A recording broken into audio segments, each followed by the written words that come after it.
Hello student, तो आज हम पढ़ने वाले हैं क्लास 11th फिजिक्स। और फिजिक्स का आज हम 4th चैप्टर पढ़ेंगे जो है हमारा गति का नियम। इस चैप्टर का आज हम सभी मोस्ट इंपॉर्टेंट क्वेश्चन आंसर को देखने वाले हैं जो आपके पेपर में बार बार पूछे गए हैं। सीधी बात मैं कहूंगा कि इस चैप्टर का आज ये वन शॉट वीडियो है दोस्त। अब वन शॉट में हम सभी इंपॉर्टेंट क्वेश्चन को हम खल्लास करने वाले हैं।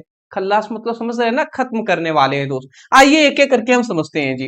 पहला हमारा इंपॉर्टेंट क्वेश्चन आ जाता है, और ये मैं बता दे रहा हूं 2019 से लेकर और 2026 एग्जाम तक जितने भी आपसे प्रीवियस ईयर क्वेश्चन पूछे गए हैं उन सभी को हम करा रहे हैं। ठीक है ना, तो ये डाउट आपका नहीं रहना चाहिए। लगभग हम 7 सालों का पेपर में पूछे गए इंपॉर्टेंट क्वेश्चन करा रहे हैं जी। तो पहला हमारा इंपॉर्टेंट जो क्वेश्चन आ जाता है वो क्या है कि न्यूटन के गति के 3 नियम लिखिए। न्यूटन के गति के 3 नियम लिखिए। पहली बात क्वेश्चन क्या कहा गया कि न्यूटन के गति के 3 नियम हमें लिखना है और इसका उदाहरण देना है। ठीक है, तो न्यूटन के गति के 3 नियम होते हैं, इतनी बेसिक बात तो हम जानते हैं। तो हमने सबसे पहले ऊपर हेडिंग लिखा न्यूटन के गति का नियम। अब न्यूटन के गति के कितने नियम होते हैं जी? 3 नियम होते हैं, ये बेसिक बात हमें पता है। तो अब चलिए हम पहले प्रथम नियम समझेंगे, फिर द्वितीय नियम, फिर हम तृतीय नियम पर बढ़ेंगे। ठीक है ना, तो पहले प्रथम नियम समझते हैं। अब प्रथम नियम क्या है, यहाँ पे हमने लिखा हुआ है प्रथम नियम। देखिए यहाँ पे हमने क्या लिखा है कि जब कोई वस्तु, ध्यान से समझेंगे, जब कोई वस्तु पर कोई बाह्य बल ना लगाया जाए तो वह वस्तु विरामावस्था में रहती है या समान वेग से सीधी रेखा में चलती रहेगी। सीधी बात ये कह दिया गया। इसी को हम दो तरीके से इसका नियम हम कह सकते हैं। पहले हम इसको समझा देते हैं। देखिए कोई भी वस्तु है, मान लेते हैं ये एक वस्तु है और ये हमारा क्या है, स्थिर है। स्थिर है मतलब यहीं पर रुका हुआ है। ठीक है, ये स्थिर है जी। ठीक है, और एक ये भी हमारे पास एक वस्तु है, ये भी हमारे पास एक वस्तु है जो क्या है, एक समान वेग से इस दिशा में ये चल रही है। ठीक है, तो ये क्या है, ये हमारा जो वस्तु है ये गतिमान है। गतिमान है। तो यहाँ पे जो न्यूटन है उन्होंने हमें ये कहा कि जब कोई भी वस्तु अगर स्थिर में होगा या गतिमान में होगा, अगर हम उस पर कोई भी बल अगर हम उस पर ना लगाए ना, तो वस्तु अगर स्थिर है तो वो स्थिर ही रहेगा। और अगर वस्तु गतिमान है, समान वेग से चल रहा है, तो हमेशा समान वेग से चलता रहेगा। अगर हम उस पर कोई बल ना लगा रहे हो, तब कोई बाह्य बल मतलब बाहर से कोई बल ना लगाए, तो अगर कोई वस्तु स्थिर है तो उस पर कोई बल अगर हम नहीं लगाएंगे तो हमेशा स्थिर ही रहेगा। और कोई अगर वस्तु है वो एक समान वेग से चल रहा है, तो उस पर अगर हम कोई बल ना लगाए ना, तो वो हमेशा एक समान वेग से चलता रहेगा। यही बात लिखा गया है कि यही बात ध्यान से समझेंगे कि यदि कोई वस्तु पर कोई बाह्य बल ना लगाया जाए, यदि कोई भी वस्तु पर कोई बाह्य बल मतलब बाहरी बल ना लगाया जाए, तो वह वस्तु विरामावस्था में, तो वो वस्तु विरामावस्था में रहेगी। या तो विरामावस्था मतलब वो हमेशा स्थिर रहेगी, या वो क्या रहेगा, या समान वेग से सीधी रेखा में चलती रहेगी, या समान वेग से, जो गतिमान वस्तु है समान वेग से सीधी रेखा में चलती रहेगी। तो बात आप समझ गए ना, तो ये एक छोटा सा हमने बता दिया है। और न्यूटन के प्रथम नियम को ना हम जड़त्व के नियम के नाम से भी जानते हैं। ठीक है, इसलिए हमने लिखा है इस नियम को जड़त्व के नियम भी कहते हैं। ठीक है, तो मैं आशा करता हूं आप समझ गए होंगे। तो पहली बात आपको समझ में आ गया ना। इसी को एक और तरीके से भी हम बोलते हैं, इस नियम को क्या बोलते हैं कि इस नियम को हम ऐसे भी बोल सकते हैं कि जब कोई वस्तु स्थिर अवस्था में हो तो वो सदैव स्थिर ही रहेगा। जब कोई वस्तु स्थिर अवस्था में हो तो वो सदैव स्थिर रहना चाहता है, और जब कोई वस्तु गतिमान अवस्था में हो तो वो हमेशा गतिमान रहना चाहता है, जब तक कि उस पर कोई बाह्य बल ना लगाया जाए, बाहर से कोई बल ना लगाया जाए। ऐसे भी हम कह सकते हैं कि जब कोई वस्तु स्थिर अवस्था में है तो वो सदैव स्थिर अवस्था में रहना चाहता है, और जब कोई वस्तु गतिमान अवस्था में है तो वह हमेशा गतिमान रहना चाहता है, जब तक कि कोई उस पर बाह्य बल ना लगाया जाए, बाहर से कोई बल ना लगाया जाए। ये बातें कह दिया गया। ठीक है, तो ये भी आप बोल सकते हैं जो हमने दूसरा बोला। ठीक है, इस नियम को जड़त्व के नियम के नाम से जानते हैं। तो अगर कहीं भी आ गया कि जड़त्व का नियम लिखिए, तो आप यहां से लेकर यहां तक लिख देंगे, आपको नंबर मिल जाएंगे। ठीक है। अगली बात यहाँ पे उदाहरण की जहां तक बात आता है, पंखे की गति हो गया, कार की गति हो गया, स्थिर टेबल हो गया। स्थिर टेबल का मतलब मान लेते हैं एक बोर्ड का ही एग्जांपल दे रहे हैं, ये बोर्ड है, ये एक जगह स्थिर है, तो अगर हम इस पर कोई बल ना लगाए ना, तो ये हमेशा ऐसे ही यहीं पे रहेगा। समझ रहे हैं, हमेशा यहीं पे ऐसे ही रहेगा जी। क्या हो गया भैया, चलिए थोड़ा सा देख लेते हैं हम इसको। ये लाइट का अचानक से चला गया है ना, शायद उसके वजह से हो गया होगा।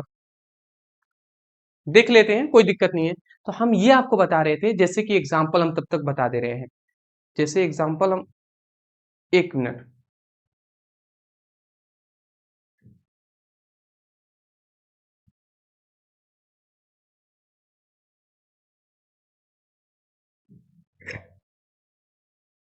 सॉरी, चलिए जी, मैं माफी चाहूंगा।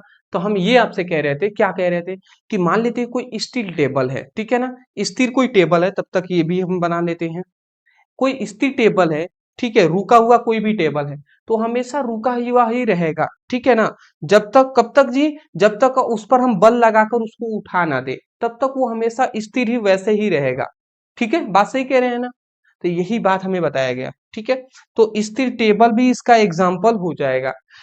कार की गति, कार की गति में आप देखे होंगे, कार की गति में क्या देखे होंगे, कि मान लेते हैं एक कार है, कार, या सबसे अच्छा बाइक के एग्जांपल, बाइक पे आप बैठे हुए हैं, अचानक से बाइक चलती है ना, तो पीछे की ओर आदमी झुक जाता है। तो क्यों पीछे की ओर झुके, क्योंकि आपका शरीर चाहता था स्थिर रहना, और कार जो जो बाइक है वो गति अप हो रहा है, तो इसी की वजह से पीछे आप झुक जाते हैं।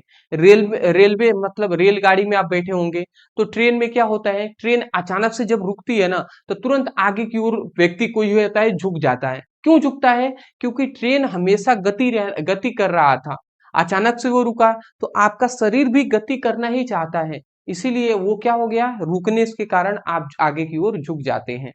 तो ये सभी चीजें हैं दोस्त। तो ये था हमारा न्यूटन के गति का प्रथम नियम, समझ में आ गया होगा, स्क्रीनशॉट आप ले लीजिए। ठीक है, अब आते हैं न्यूटन की गति का द्वितीय नियम, हम समझते हैं न्यूटन की गति का द्वितीय नियम। अब द्वितीय नियम क्या बात बताया गया, ध्यान से समझेंगे समझ में आ जाएगा।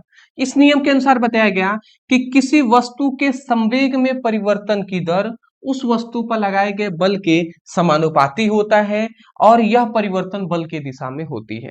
ठीक है, यहाँ पे हमें ये बात बताया गया कि कोई भी वस्तु है, ठीक है, ठीक है, किस कोई भी ये वस्तु है, तो किसी वस्तु के संवेग में परिवर्तन की दर, कोई भी वस्तु है, तो वस्तु के संवेग, वस्तु के संवेग में परिवर्तन, वस्तु के संवेग में परिवर्तन की जो दर होती है, वस्तु के संवेग में परिवर्तन की जो दर होती है, वो वस्तु पर लगाए गए बल के समानुपाती होती है। ये बातें हमें बताया गया जी, देख लीजिए आप, क्या बातें कहा गया। हमने क्या बताया कि किसी वस्तु के संवेग में परिवर्तन की दर वस्तु पर लगाए गए बल के समानुपाती होता है। ठीक है, ये बात आप याद रखेंगे, यही द्वितीय नियम है कि किसी वस्तु के संवेग में परिवर्तन की दर उस वस्तु पर लगाए गए बल के समानुपाती होता है। ठीक है, तो ये हमें बात बता दिया गया। अब मैं आपको थोड़ा सा इसको एग्जांपल थोड़ा अच्छे से समझा देता हूँ। ठीक है, मान लेते हैं, थोड़ा बात को समझिएगा, मान लेते हैं ये हमारा वस्तु है, ये एक हमारा वस्तु है, या थोड़ा अच्छे से गोला ही बना देते हैं। मान लेते हैं ये एक वस्तु है, इसका द्रव्यमान है m, ठीक है, और एक हमारा दूसरा ये वस्तु है, ठीक है, दूसरा ये वस्तु है, और इसका भी द्रव्यमान m ही है। m का मतलब अगर ये 5 kg का है, तो ये भी 5 kg का ही है। तो ये हमारा a और b, ये दो हमारे वस्तु हैं। ठीक है, अब ये जो हमारा वस्तु है, इसका वेग जो है ये v1 है, मतलब v1 वेग से ये गति कर रहा है। ठीक है, और इसका जो वेग है वो मान लेते हैं कि v2 वेग है।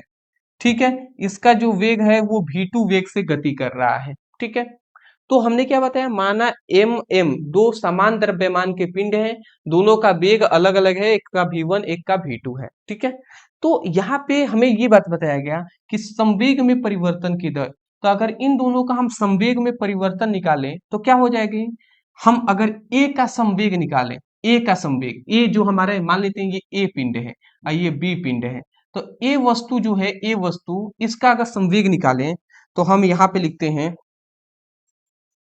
ए पिंड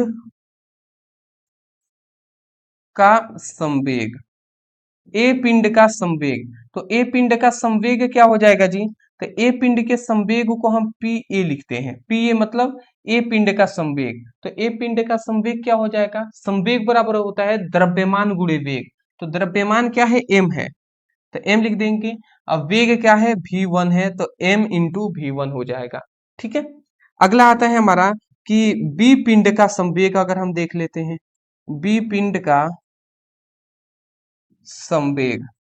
ठीक है, ये जो बी पिंड है इसका अगर संवेग निकाले तो ये क्या हो जाएगा, पीबी मतलब बीपी मतलब बी पिंड का संवेग है। संवेग बराबर क्या होता है, द्रव्यमान गुणे वेग होता है। तो द्रव्यमान m है और इसका वेग क्या है, v2 है, तो v2 हमने लिख दिया। तो सबसे पहले हमें क्या किया, इन दोनों पिंडों का संवेग हमने निकाला है।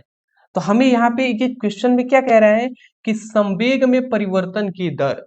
तो संवेग में परिवर्तन की दर कैसे लिखते हैं, तो संवेग में परिवर्तन की दर को, संवेग मतलब संवेग में परिवर्तन की दर को बीपी मतलब पिंड बी में से पिंड ए को, संवेग में परिवर्तन की जो दर होती है, दर मतलब समय, समय से भाग दे देते हैं, तो ये संवेग है। तो संवेग में परिवर्तन की जो दर है वो क्या होता है, वो वस्तु पर लगाए गए बल के क्या होता है, समानुपाती होता है। ये इसी का संकेत रूप में ऐसे हम लिखते हैं, संवेग में परिवर्तन की जो दर होती है वो वस्तु पर लगाए गए बल के समानुपाती होता है। अब इसको थोड़ा सा अगर हम इसको आगे सॉल्व कर लेते हैं तो देखिए क्या मिलता है, ये F इजकल टू, ये समानुपाती का चिन्ह है, तो हम समानुपाती का ही चिन्ह हम यहाँ पे दे देते हैं। ठीक है, और ये BP, BP का मान क्या है, BP का मान है M इंटू V2 और माइनस M इंटू V1 अब बाई टी हो जाएगा। अगर इसको थोड़ा सा और सही करें तो F इजकल टू, ये समानुपाती का चिन्ह है, ये M को कॉमन कर लेते हैं, तो ये क्या इधर बचेगा, इधर देखिएगा, तो V2 minus V1 by T हो जाएगा। अब बताइए आपको, ये बेग बेग है, ये बेग है जी, ये हमारा V2 और ये V1, ये दोनों बेग है ना, और नीचे क्या है, समय है। तो वेग में एक बात हम जानते हैं कि वेग में परिवर्तन की जो दर होता है, वेग में परिवर्तन की जो दर होता है वो किसके बराबर होता है, उसे त्वरण कहते हैं। वेग में परिवर्तन की दर को त्वरण कहते हैं। तो ये वास्तव में हमारा क्या है, वेग में परिवर्तन हो रहा है और नीचे है दर, तो वेग में परिवर्तन की दर को त्वरण कहते हैं। तो इनके सभी की जगह पे हम ए लिख सकते हैं, क्योंकि त्वरण को हम ए से दर्शाते हैं, तो इनटू ए लिख सकते हैं, बिल्कुल लिख सकते हैं। तो ऐसे हमने लिख दिया। अब इसको थोड़ा सा और हम आगे बढ़ा लेते हैं तो क्या मिलता है, ध्यान से समझेंगे। ये एफ इजकल टू, ये एफ हो जाएगा, समानुपाती का चिन्ह हटता है ना, तो इक्वल का चिन्ह आता है, तो एक नियतांक आता है कि यहाँ पे है m इंटू ए, ये आ जाएगा। अब यहाँ पे k का जो मान दिया गया न्यूटन के अनुसार वो 1 दिया गया, नियतांक का वैल्यू 1 दे दिया गया, तो यहाँ से हमारा f का जो मान आया ना वो क्या आ गया, m इंटू ए आ गया। तो m इंटू ए क्या हो जाएगा, m इंटू ए, m इंटू ए क्या हो जाएगा, ये हमारा क्या हो जाएगा, बल का फॉर्मूला हो जाएगा, बल बराबर द्रव्यमान गुणे त्वरण। तो ये बात आप याद रखेंगे, न्यूटन के द्वितीय नियम से ही हमें बल का जो सूत्र होता है, बल का सूत्र क्या हुआ, ज्ञात हुआ जी, बल का सूत्र पता चला। स्क्रीनशॉट आप ले लीजिए, यहां से हमें बल का सूत्र पता चला है। ओके जी, चलिए, अब बल का मात्रा क्या होता है जी, न्यूटन होता है। अगला आता है हमारा तृतीय नियम, न्यूटन के गति का तृतीय नियम क्या होता है, तो ये आप याद रखेंगे कि इस नियम के अनुसार प्रत्येक क्रिया के बराबर विपरीत दिशा में प्रतिक्रिया होती है। मतलब सीधी बात है, इस नियम के अनुसार बताया गया प्रत्येक क्रिया के बराबर, जैसा आप कार्य करेंगे उसके जस्ट बराबर अब विपरीत दिशा में प्रतिक्रिया होती है, मतलब आपको भी मिलता है। जैसा, सही बात कहते हैं, कर्म फल भोगना पड़ता है। यही बात है जी, जैसा आप कर्म करेंगे वैसा आपको आपको मिलेगा। अच्छा कर्म करेंगे तो अच्छा मिलेगा, बुरा कर्म करेंगे तो बुरा मिलेगा। तो इसीलिए यहाँ पे लिखा गया प्रत्येक क्रिया के बराबर और विपरीत दिशा में प्रतिक्रिया भी होती है। अगर हम इधर से एक बॉल ले और 5 न्यूटन के बल से अगर हम इस पर अपने दीवार जो सामने है उस पर अगर हम मारते हैं तो 5 न्यूटन के बल से ही हमारे फिर से वापस भी वो आएगा। समझ रहे हैं? तो जितना आप मान लेते हैं, आप किसी को एक चाटा मारेंगे तो वो भी एक चाटा मार देगा। तो ये चीजें हैं जी। तो प्रतिक्रिया के बराबर विपरीत प्रतिक्रिया होती है, ये आप याद रखेंगे। इसके बहुत सारे एग्जाम्पल हैं। जैसे सबसे अच्छा है रॉकेट नोदन। रॉकेट नोदन मतलब रॉकेट का जब उड़ता है तो रॉकेट जब आसमान में उड़ता है ना, तो जितने आसमान में वो ऊपर जितने ये रॉकेट है, ध्यान से आप समझिएगा, ये रॉकेट है। तो आप देखे होंगे रॉकेट जब उड़ता है, रॉकेट जो होता है, ये जो रॉकेट है, ये जो रॉकेट है, ये जब ऊपर उड़ता है तो जितने बल से ये ऊपर जाता है ना, उतना ही बल ये नीचे भी लगाता है। और नीचे कैसे लगाता है, आप देखे होंगे रॉकेट जब उड़ता है तो नीचे की तरफ, नीचे पृथ्वी की तरफ बहुत सारी आग आग देखे होंगे, वो नीचे जाता है। तो वो आग जो है ना, वो पृथ्वी पर बहुत ज्यादा बल लगाता है। तो जितना बल पृथ्वी पर लगाता है उतने ही बल से ये रॉकेट ऊपर भी जाता है। तो बात आप समझिए। तो रॉकेट नोदन सबसे अच्छा एग्जाम्पल है। ठीक है। बंदूक का चलना भी एग्जाम्पल है। बंदूक की गोली जितनी स्पीड से आगे जाती है उतनी स्पीड से बंदूक जो है ना वो भी पीछे आता है, और उसी को रोकता है क्या है, छाती। इसलिए कहते हैं छाती को जब भी फोर्स लाइन में होता है तो छाती को मापा जाता है, मजबूती देखा जाता है। तो ये सब एग्जाम्पल है जी इसी के। तो यहाँ पे उदाहरण में जब हम दीवार पर धक्का देते हैं तो दीवार भी हमें समान बल से पीछे की ओर धक्का देता है। ये भी एक एग्जाम्पल हो जाएगा कि जब हम किसी दीवार को हम धक्का दे रहे होते हैं ना, तो दीवार पर जितना हम बल लगा रहे हैं दीवार भी हमें उतना ही बल लगा रही है, तभी जाकर वो दीवार नहीं गिर रही है। अगर दीवार थोड़ा सा भी कम बल लगाएगा तो दीवार अपने आप ही गिर जाएगा। समझ रहे हैं? तो ये सब एग्जाम्पल है, स्क्रीनशॉट ले लीजिए। अभी तो हमने शुरुआत किया है दोस्त, बिल्कुल भी घबराना नहीं है दोस्त, ठीक है ना। अगला हमारा आता है कि गति के प्रथम नियम को जड़त्व का नियम क्यों कहा जाता है। अभी हमने पहला क्वेश्चन केवल न्यूटन के गति के नियम को हमने जाना है। अब दूसरा क्वेश्चन आ रहा है, ऐसे क्वेश्चन घुमा के कहता है कि न्यूटन के प्रथम नियम को, मतलब न्यूटन के गति का जो प्रथम नियम है उसको जड़त्व का नियम क्यों कहा जाता है। तो ये तो हमने जान लिया कि न्यूटन के प्रथम नियम को जड़त्व का नियम कहते हैं। बट क्यों कहते हैं, तो यहाँ पे हमने लिखा है कि गति के प्रथम नियम के अनुसार, सॉरी, गति के प्रथम नियम को जड़त्व का नियम इसलिए कहा जाता है क्योंकि क्यों क्योंकि अब यहां से समझिएगा, क्योंकि यह बताता है कि कोई वस्तु तब तक अपनी अवस्था, अवस्था मतलब होता है अगर विरामा में है या समान वेग से गतिशील है तो उसकी अवस्था है जी। ठीक है। तो तब तक अपनी अवस्था नहीं बदलेगी जब तक कि उस पर कोई बाहरी बल न लगाया जाए। जड़त्व का नियम हमें यही बताता है कि कोई भी वस्तु अपनी अवस्था तब तक नहीं बदलेगा जब तक कि उस पर कोई बल ना लगाया जाए। तो ये है जी, इसी के कारण इसको जड़त्व के नियम के नाम से हम जानते हैं। स्क्रीनशॉट ले लीजिए, ले लिए ना स्क्रीनशॉट। चलिए जी, ये छोटा सा है इसीलिए ज्यादा इस पर क्या ही हम कहें। अगला आता है हमारा संवेग क्या है, इसका सूत्र और मात्रक लिखिए। अब संवेग जो आता है, संवेग क्या होता है इसको हम पूरी अच्छे तरीके से समझ लेते हैं। तो संवेग, तो हमने लिखा है किसी वस्तु के द्रव्यमान तथा उस वस्तु के वेग के गुणनफल को संवेग कहते हैं। मतलब संवेग बराबर जो होता है ना, संवेग, संवेग बराबर होता है द्रव्यमान अगुणे वेग, ये होता है जी। तो ये आप याद रखेंगे। मान लेते हैं सपोज इट, ये हमारे पास एक वस्तु है जिसका द्रव्यमान m है और ये v वेग से ये इस ओर गति कर रहा है। तो हम ये कह रहे हैं कि किसी वस्तु का द्रव्यमान तथा उस वस्तु के वेग के गुणनफल को संवेग कहते हैं। किसी वस्तु का द्रव्यमान तथा उस वस्तु के वेग के गुणनफल को संवेग कहते हैं।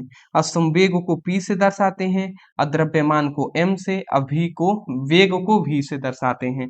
तो यहाँ से P is equal to M into भी मिल जाता है। तो ये भी बातें आपको याद रखना है, ठीक है। तो ये समझ गए ना, किसी वस्तु का द्रव्यमान तथा उस वस्तु के वेग के गुणनफल को संवेग कहते हैं। तो ये सब आप याद रखेंगे। और क्या बताते हैं, इसका मात्रक आप याद रख लीजिएगा।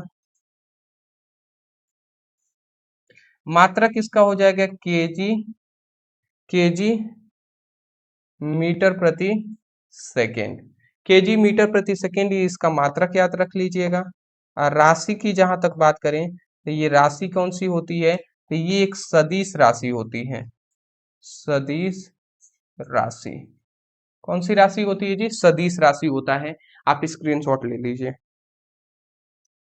इतना इतना आपको याद रखना है हमेशा।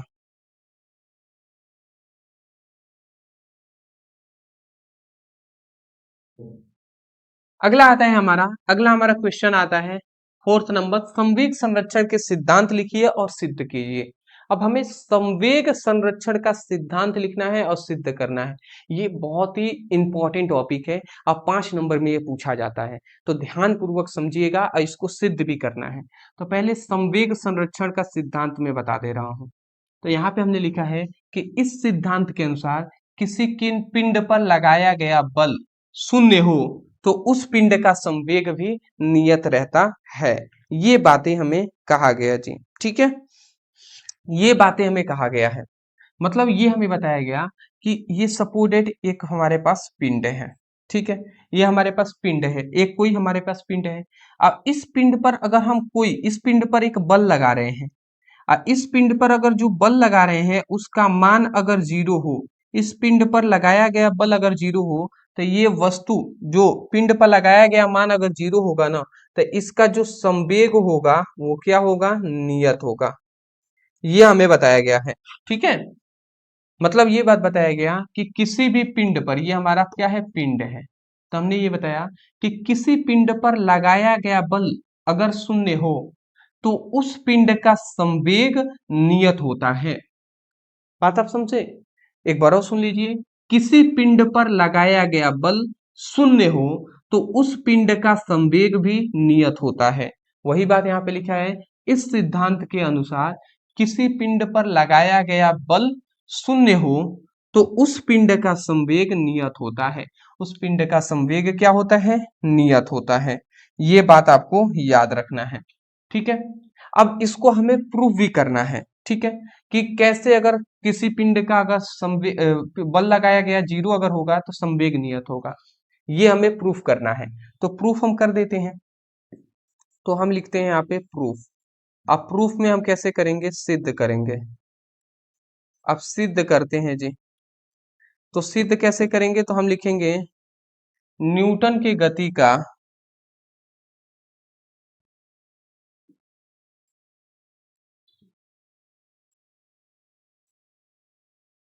द्वितीय नियम से।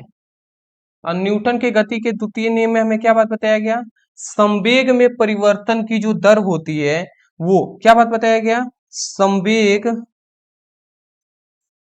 में परिवर्तन की दर, संवेग में परिवर्तन की जो दर होती है वो उसी पिंड पर लगाए गए बल के समानुपाती होता है। यही ना बात बताया गया जी। तो ये हमने यहाँ पर लिख दिया। अब इसको संकेत रूप में लिखे तो ये F हो जाएगा, आइए समानुपाती संवेग में परिवर्तन। तो मान लेते हैं कि इस पिंड का संवेग हमने मान लिया है p, तो संवेग क्या हो जाएगा, संवेग हमने p लिख दिया। अब परिवर्तन हो रहा है इसलिए हम यहाँ पे d लगा दे रहे हैं, d मतलब पता चलेगा परिवर्तन। और ये समय dt लिख दिया क्योंकि हमें ये भी पता चलेगा कि समय में भी परिवर्तन होगा। संवेग में परिवर्तन हो रहा है तो समय में भी परिवर्तन हो रहा है, इसीलिए डी डी लगा दिया गया है आगे। तो ये क्या कहलाएगा, संवेग में परिवर्तन की दर उस पिंड पर लगाए गए बल के समानुपाती होता है। तो ये इतना हमने यहाँ पर कर दिया है, ठीक है। अब यहाँ पे अगर आप समझे, अगर यहाँ पे आप समझे तो अगर ये समानुपाती का चिन्ह हटता है ना, तो क्या आता है F, समानुपाती का चिन्ह हटेगा तो ये K आ जाएगा और dp बाई dt आ जाएगा, ये हो जाएगा। अब यहाँ से जो हमारा K का जो मान है ना, वो कांस्टेंट K का मान न्यूटन ने हमें 1 दिया है इसका मान, तो इसलिए अगर इसका मान 1 दे दिया गया है तो जो बल होगा वो क्या हो जाएगा, वो dp बाई dt के क्या हो जाएगा, dp बाई dt के बराबर हो जाएगा। ठीक है, ये हमारा फॉर्मूला आता है कि dp बाई dt के बराबर हो जाएगा। मतलब संवेग में परिवर्तन की जो दर होगा वो उस पिंड पर लगाए गए बल के बराबर होगा। ठीक है, ये हमारा फॉर्मूला मिला। अब हम ये जान गए हैं पहले ही कि किसी भी पिंड पर लगाया गया बल अगर 0 हो तब जाकर उसका मान नियत होगा, संवेग का मान। तो अगर हम मान लेते हैं कि किसी पिंड पर लगाया गया बल 0 हो तो यहाँ पे लिखेंगे तब पिंड पर लगाया गया, सीधा लिखते हैं कि पिंड पर लगाया गया बल, अगर पिंड पर लगाया गया जो बल है, पिंड पर लगाया गया जो बल है वो शून्य हो, पिंड पर लगाया गया बल शून्य हो, तो अगर पिंड पर लगाया गया बल अगर 0 हो तो क्या हो जाएगा जी, अगर पिंड पर लगाया गया बल F का मान अगर 0 हो तो क्या होगा, इसको क्या करें, इसको साइड में लिख देते हैं ऐसे। ये हमारा पिंड है और इस पिंड पर अगर बल 0 होगा तो क्या होगा, संवेग जो होगा ना, संवेग वो नियत होगा। यही तो लिखा गया है और ये क्या है, पिंड है। तो यही हमें प्रूव करना है। तो अगर हमने मान लिया कि किसी पिंड पर लगाया गया बल अगर 0 हो तो 0 होगा तो F के जगह पर अगर हम 0 रखते हैं तो देख लेते हैं क्या मिलता है। तो F के जगह पर अगर हम 0 रखेंगे तो ये हमारा क्या हो जाएगा, 0 हो जाएगा और ये dp बाई dt हो जाएगा, dp बाई dt ये हमारा हो जाएगा। तो F equal to dp by dt हो जाएगा। तो यहां से हमें क्या पता चलता है कि अगर किसी भी पिंड पर लगाया गया बल अगर 0 हो तो उस समय पर dp बाई dt ये क्या है, 0 होता है। ठीक है,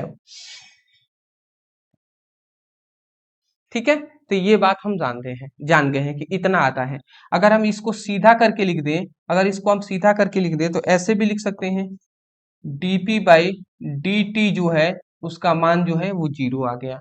ऐसे हम कह सकते हैं ना जी, बिल्कुल कह सकते हैं। अरे भैया 0 के बराबर ये है या इसके बराबर 0 है, दोनों बात तो एक ही होगा। तो ये बातें हमने कहा। अब हम एक बात हम जानते हैं कि अवकलन से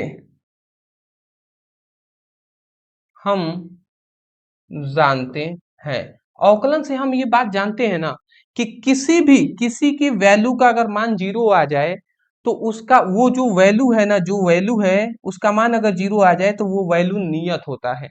तो अवकलन से हम ये जानते हैं कि किसी का मान शून्य हो तो वह नियत होता है। ये बात हम जानते हैं जी। अवकलन के यहाँ पे dp बाई dt ये एक अवकलन ही तो है। तो किसी अवकलन से हम ये जानते हैं कि किसी का मान अगर 0 हो तो इसका मतलब वो जो चीजें हैं वो नियत है जी। तो ये dp बाई जो dt जो हो जाएगा, ये dp बाई dt ये संवेग में परिवर्तन की दर है। तो यहाँ से ही हमें प्रूफ हो जाता है। देख लीजिए एक और चीज आप समझे, ये dt जो dt है ये इधर भाग में इधर आएगा तो गुणा कराएगा तो ये 0 हो जाएगा ना। ये मतलब अगर मैं यहीं पे कर दूं तो ये dp है और ये क्या हो गया, 0 इंटू dt हो जाएगा। तो अब ये टोटल 0 हो जाएगा ना। तो किसी का भी मान अगर 0 आता है, ये संवेग में परिवर्तन का मान आ रहा है 0, तो किसी का भी मान अगर 0 आता है तो इसका मतलब वो क्या होता है कि जो संवेग है ना वो क्या है, नियत होता है, नियत होता है जी। तो ये बात आप याद रखेंगे कि संवेग का मान नियत होता है। तो ये बात आप याद रखिएगा। ये सब आपको करना पड़ेगा दोस्त, मैं पहले ही बता दे रहा हूँ। यहाँ पे सीधी बात हमें कहा गया कि संवेग संरक्षण का सिद्धांत लिखिए। संवेग संरक्षण का सिद्धांत यही है, क्या है जी, कि किसी पिंड पर लगाया गया बल अगर शून्य हो तो उस पिंड का संवेग नियत होता है। अब ये नियम हो गया, अब इसको प्रूफ करना था तो हमने क्या लगाया, हमने न्यूटन के गति का द्वितीय नियम यहाँ पे लगा दिया है।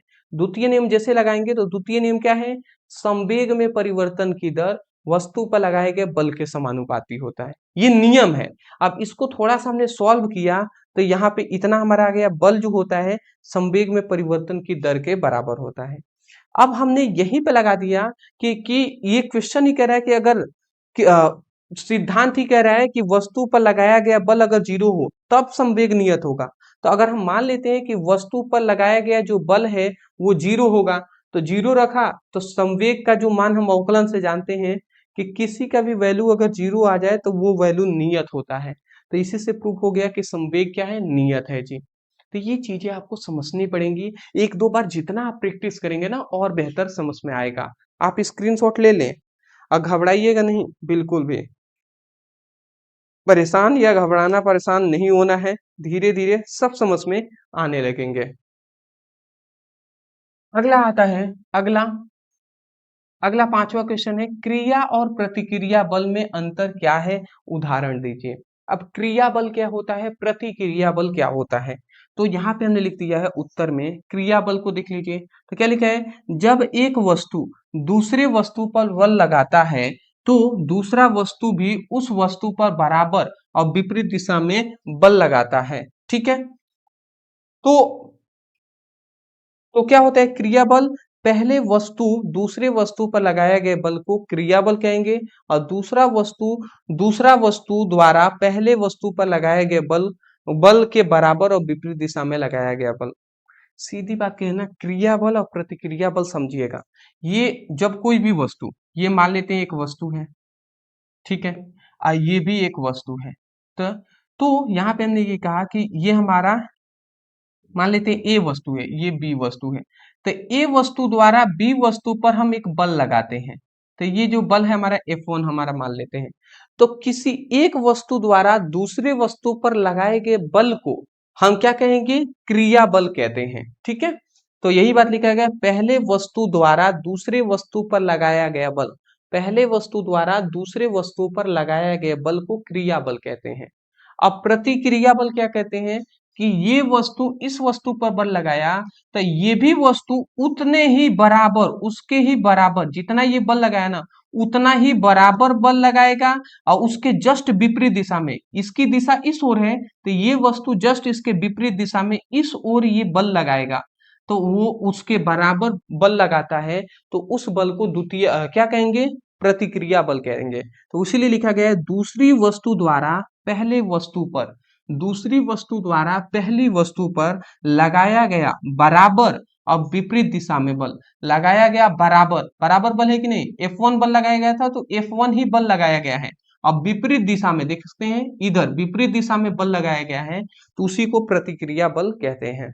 ठीक है, तो आशा करता हूं आप समझ गए होंगे। तो अगर कोई भी परिभाषा अगर आ जाता है क्रिया प्रतिक्रिया बल में अंतर, तो समझिएगा पहले वस्तु द्वारा दूसरे वस्तु पर लगाए गए बल को क्रिया बल कहते हैं और दूसरे वस्तु द्वारा पहले वस्तु पर लगाया गया बराबर और विपरीत दिशा में बल को हम क्या कहते हैं, प्रतिक्रिया बल कहते हैं।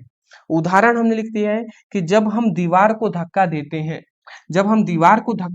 ना तो उसे क्रिया बल कहेंगे, तो दीवार भी हमें उतने ही शक्ति से पीछे की ओर धक्का देता है, उसको प्रतिक्रिया बल कहते हैं। आशा करता हूं आप समझ गए होंगे।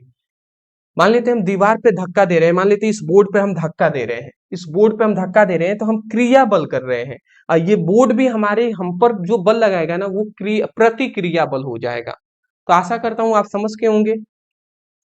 अगला आता है, बल की परिभाषा लिखिए तथा इसका एसआई मात्रक भी लिखिए। अब बल क्या परिभाषा भी हमें देना है और इसका मात्रक भी लिखना है। तो बल क्या होता है जी, बल बराबर होता है द्रव्यमान गुणे त्वरण। ठीक है, तो बल का हम बहुत परिभाषा कह सकते हैं। बल एक क्या है, बल एक धक्का है या खिंचाव है जिसके कारण ना किसी भी वस्तु की स्थिति है, अवस्था है, बदल जाता है, आकार आकृति रूप ये सब बदल जाता है बल के कारण। तो बल का हम बहुत तरीके से परिभाषा कर सकते हैं। तो देख लीजिए हमने क्या लिखा है, कि जब किसी वस्तु पर धक्का या खिंचाव लगाया जाता है, जब किसी वस्तु पर क्या किया जाता है, धक्का या खिंचाव लगाया जाता है और उससे वस्तु की गति में आकार में परिवर्तन होता है, तो उस क्रिया को हम बल कहते हैं। ठीक है, मान लेते हैं ये वस्तु है, ये मान लेते हैं एक वस्तु है, कुछ इस तरीके का है जी। ठीक है, अब इस पर हम चारों दिशाओं से, इस पर हम सभी दिशाओं से बल लगा रहे हैं। तो जब किसी वस्तु पर हम बल लगाते हैं तो इसकी आकार कुछ इस प्रकार था। अब इस पर बल लगाकर अब हमने इसको गोलाकार बना दिया है। तो हमने क्या बताया, जब किसी वस्तु पर धक्का देंगे या खिंचाव, मान लीजिए इस पर धक्का दे रहे हैं, इस पर बल लगा रहे हैं सभी दिशाओं से, तो जब धक्का देंगे तो क्या होगा, उस वस्तु की गति में या आकार में, ठीक है, परिवर्तन होगा। तो इसकी आकार में परिवर्तन हो गया ना, तो उस क्रिया को ही हम बल कहेंगे। ठीक है, या धक्का और खिंचाव को भी बल कहा जाता है। बल एक क्या है जी, धक्का या खिंचाव। जैसे मान लेते हैं आप जा रहे हैं, रूम में एंटर कर रहे हैं, तो डोर आपका बंद है, तो आप धक्का देंगे तभी तो डोर खुलेगा ना, तो धक्का दे रहे हैं तो वो भी बल है। मान लेते हैं डोर को ओपन कर रहे हैं, तो इस तरीके से डोर खींचेंगे तो वो भी एक बल ही लगा रहे हैं। तो बल एक क्या है, धक्का भी है, खिंचाव, ये दोनों ही बल ही है।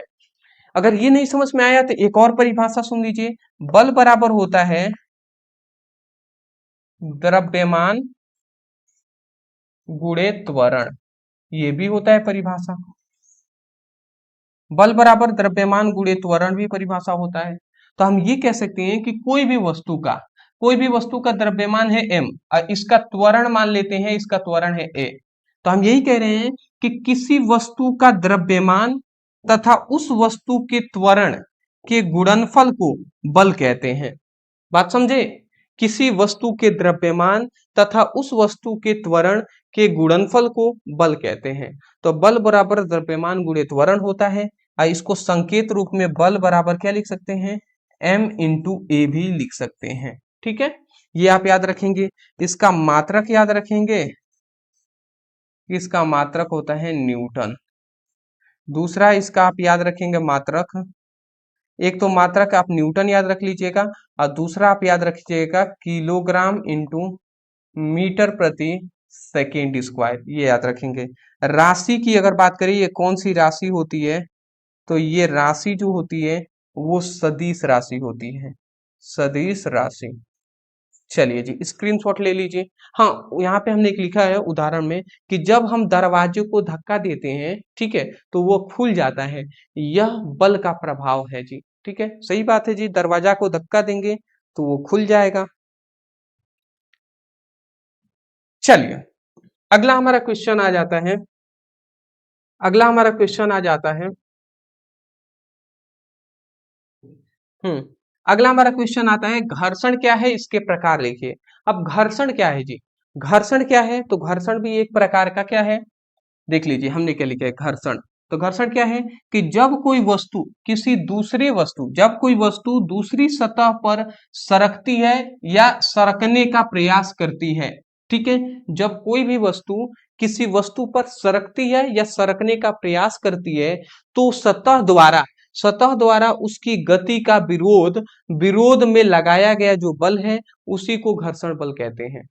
ठीक है, मान लेते हैं ये आप झूला देखे होंगे ना, झूले पर छोटे छोटे बच्चे होते हैं, वो सरकते हैं जी। इस तरीके से झूला एक होता है, ठीक है, इस तरीके से एक झूला होता है और इस तरीके से इधर सीढ़ी होता है, इस तरीके से ये सीढ़ी होता है। बच्चे इधर से चढ़ते हैं और इधर से इस तरीके से सरकते हुए नीचे आते हैं। तो जब बच्चे सरकते हैं तो उनकी जो बैक है, बैक से ही सरकेंगे ना, तो पीछे जो है उससे उनको क्या लगता है, एक उनको रुकावट, गति का विरोध करने वाला एक बल लगता है। ठीक है, और उसी बल को घर्षण बल कहते हैं। घर्षण आप समझ रहे हैं ना, अरे भैया कोई भी घर्षण करा रहे हैं, मान लेते हैं हम इस तरीके से इस दीवार पे इस तरीके से हम कर रहे हैं, तो यहाँ पे दो सतह टकरा रहे हैं, तो ये हम दोनों को रोक रहा है जो बल ना, वही बल क्या कहलाएगा, घर्षण बल कहलाएगा।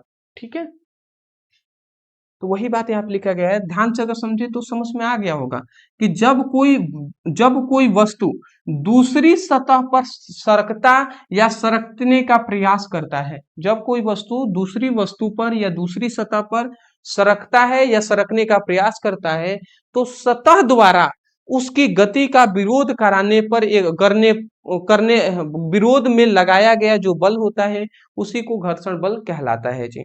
घर्षण बल भी तीन प्रकार के होते हैं। पहला होता है स्टैटिक घर्षण। स्टैटिक मतलब क्या होता है, स्थित घर्षण। स्थित घर्षण में क्या होता है, जब वस्तु चलने की कोशिश करती है पर चलती नहीं है तो उसी को हम स्टैटिक घर्षण कहते हैं। जब कोई भी क्या होता है, जब कोई वस्तु चलने की कोशिश करता है बट चल नहीं पाता तो उसको स्टैटिक घर्षण कहते हैं। ठीक है, जैसे बहुत ही खुरदरा सतह हो और उस पर कोई चलना चाहे या कोई सरकना चाहे तो वो सरक नहीं पा रहा है, तो उसको ही स्टैटिक घर्षण कहेंगे। अगला आता है गतिज घर्षण। गतिज घर्षण मतलब होता है कि जब वस्तु चलने लगे, जैसे कि वही जो बच्चे होते हैं झूले पर सरकते हैं ना, नीचे वाला सरकने वाला एक झूला होता है उस पर सरकते हैं, तो वो हमारा कौन सी गति हो जाएगा, कौन सा घर्षण, गतिज घर्षण हो जाएगा। रोलिंग घर्षण। रोलिंग घर्षण मतलब जब कोई वस्तु लुढ़कती है, ठीक है, जैसे कि पहिया या बॉल, जब कोई भी वस्तु लुढ़कने लगता है, जैसे पहिया है, बॉल है, वो लुढ़कता है, ठीक है, जैसे फुटबॉल है, मारेंगे लात से, अगर पैर से हम मार देते हैं तो वो लुढ़कते हुए चल जाता है नीचे से, ठीक है, तो वो भी क्या होगा, वो रोलिंग घर्षण हो जाएगा। स्क्रीनशॉट ले लीजिए, वो हमारा रोलिंग घर्षण हो जाएगा जी। चलिए थोड़ा सा हम पानी पी लें, चलिए थोड़ा सा हम पानी पी लेते हैं।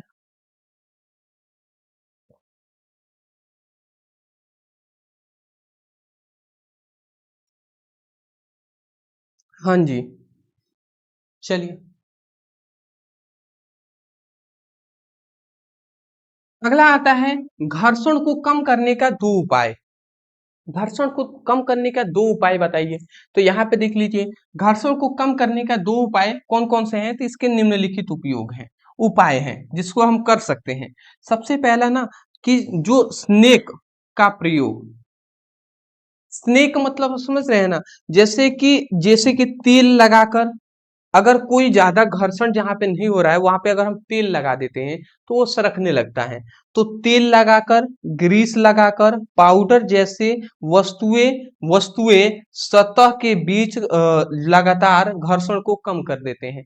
जैसे कैरम बोर्ड आपने खेला होगा, कैरम बोर्ड, कैरम बोर्ड आप खेले होंगे ना, इस तरीके से कैरम बोर्ड होता है।